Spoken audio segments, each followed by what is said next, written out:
And you criticized the biblical text at one point. Correct me if I've got this wrong, because I don't want to get this wrong.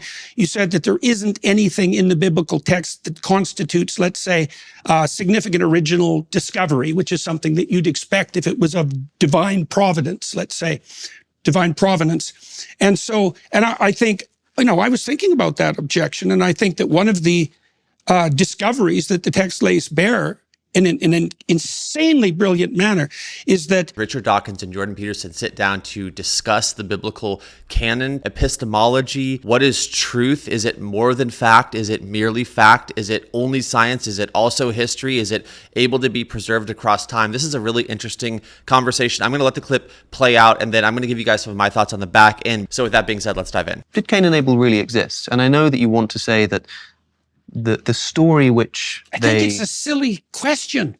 I think it's like asking whether Raskolnikov existed in Crime and Punishment. Like, it's not a trivial question, because you can answer yes and you can answer no. You can say, well, there was no such specific person as Raskolnikov.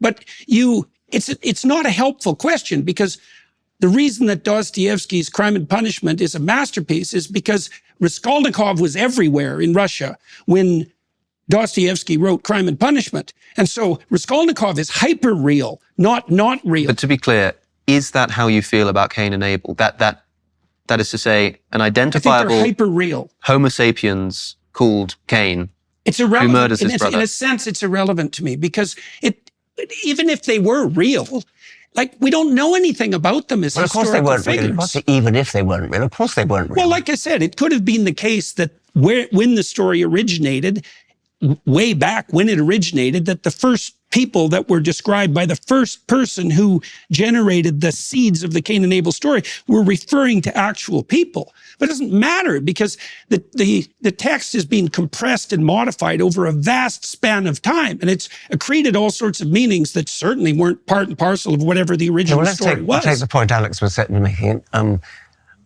Within the confines of the story, Dostoevsky was a great writer. What makes you think the writers of Genesis were a great writer? I mean, who were they? We know nothing about them. Well, I think they were great writers because I think I understand the patterning of the stories and what it points to. I think the idea, for example, that Cain and Abel are emblematic of two opposed patterns of adaptation to the world is brilliant. It's almost brilliant beyond imagining, especially because the story is so insanely compressed. And it's certainly evident to me as a clinician that the patterns that are portrayed in the story of Cain and Abel play themselves out in the real world continually and terribly, terribly. You think the author of that story in Genesis was a literary genius? I think that there's a spirit of literary genius at work across millennia, crafting that story so that it has almost an infinite depth. How that relates to the original author or sequential authors, I don't know, because it's lost in the seeds of time. It's lost in history. So the story evolved. You're saying the story, like a meme. Yes, it well, evolved. That's interesting. It evolved to match the contours of the human memory. That's exactly it, is that these stories, that's part of their archetypal nature. Like, so they have a emotional and motivational expression, but as they propagate across time, they also evolve, so they're maximally memorable.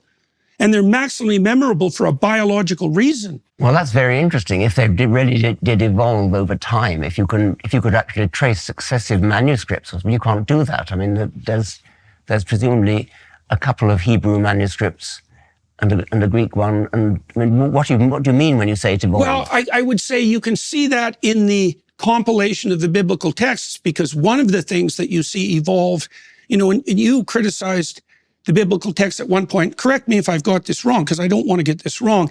You said that there isn't anything in the biblical text that constitutes, let's say, significant original discovery, which is something that you'd expect if it was of divine providence, let's say, divine providence. And I think, I was thinking about that objection, and I think that one of the discoveries that the text lays bare in an insanely brilliant manner is that the foundation of the community is sacrifice, that's an appropriate conceptualization. And you can see the concept of sacrifice evolve across the biblical texts as they're sequenced chronologically in the overall story that makes up the biblical text. The idea of sacrifice becomes more and more sophisticated. It's more and more elaborated. It's more and more specified. It's more and more embodied. There's an obvious progression in ideas. The progression, where do you see that progression? In successive manuscripts? Or I don't... in the successive stories as the text progresses. The way a novel progresses. So something like sacrifice in the Old Genesis, Testament, or... sacrifice in the Old Testament. No, for the entire all the way through New to the New Testament. Text is a sacrificial story as well. The Passion story is a story of sacrifice. It is and indeed. The sacrificial motif recurs continually through the biblical text, and it's elaborated constantly. And okay, so the criticism is the Bible as a text gives us nothing to indicate that it has divine origin. There's nothing that we can read in it where we think there's no way this idea could have evolved were it not divinely put into this text. That's a criticism that perhaps Professor Dawkins made in the past.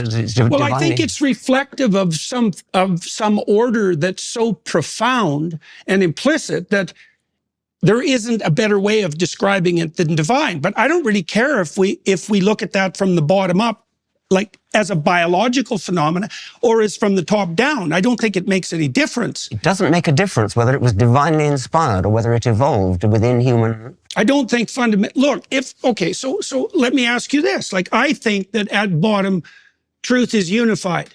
And what that's going to mean eventually is that the world of value and the world of fact coincide in some manner that we don't yet understand.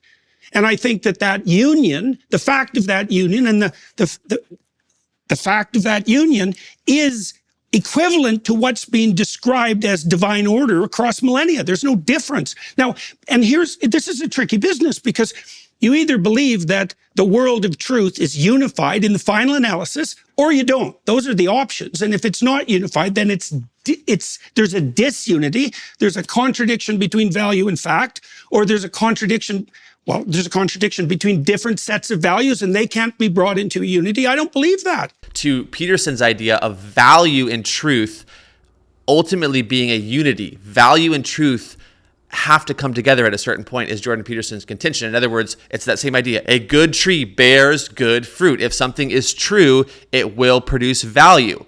Value and truth will coalesce.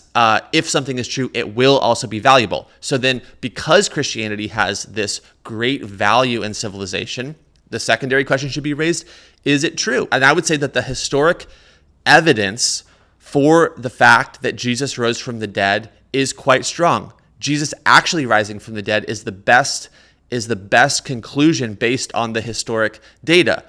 Now, you won't accept that conclusion if you've predetermined that the supernatural realm is impossible, doesn't exist, God doesn't exist. If you begin with that end in mind, you will interpret the data wrong. In the same way that if you begin with that there is no God, there is no spiritual realm, there is no supernatural, you will say, of course, there can't be a virgin birth. This goes against biology. And of course, that is the point, that it goes against biology. That is the definition of a miracle, is that it is God breaking the rules that he himself created. Now, last, let me end with this. If you are a person who just can't see God in this universe, it's possible that you're spiritually blind. If that is you, and if you desire to see spiritually, the doorway into illumination is repentance. That's what this whole sacrifice piece that Jordan Peterson is talking about is about. It's the idea that there needs to be a bridge built between us fallen creatures and our holy, perfect creator. Thankfully, there is a bridge. There is such a bridge. It's the God-man himself, Jesus Christ. He is the bridge. He is the door. He is the way of salvation. In him we live and move and have our being. In him we can know abundant life. Christ is the hope of glory. Christ is the myth made real. Christ is the place where ultimate truth and ultimate value merge, where the hypothesis, the God hypothesis, finds its nucleus. And when tested in the life of a person, the experiment rings true. If you bring Christ into your life as one data point in this vast human experiment, you will find that yes, he is the light of the world. Yes, he can and does forgive sins. Yes, he continues to transform people as his kingdom advances. Yes, he is the solution to the problem of evil. Yes, he can be the solution to your problem of evil. If evil were fully eradicated tonight at midnight, who would be left at 1 a.m.? Not one of us. Christ solves our deepest need, that we're broken. He is our healer. He is our redeemer. He is our restorer. He is the one in whom all things are being made new. So yes, this conversation is fascinating. The intersection between truth and value. Again, right at the center of that cross is the cross itself. Is God slain for the sins of the world, offering us forgiveness and ultimate hope. I hope something in this video is of value to you. Jesus loves you. Jesus died for you. Jesus is the answer to the problems that you're facing. See you in the next video.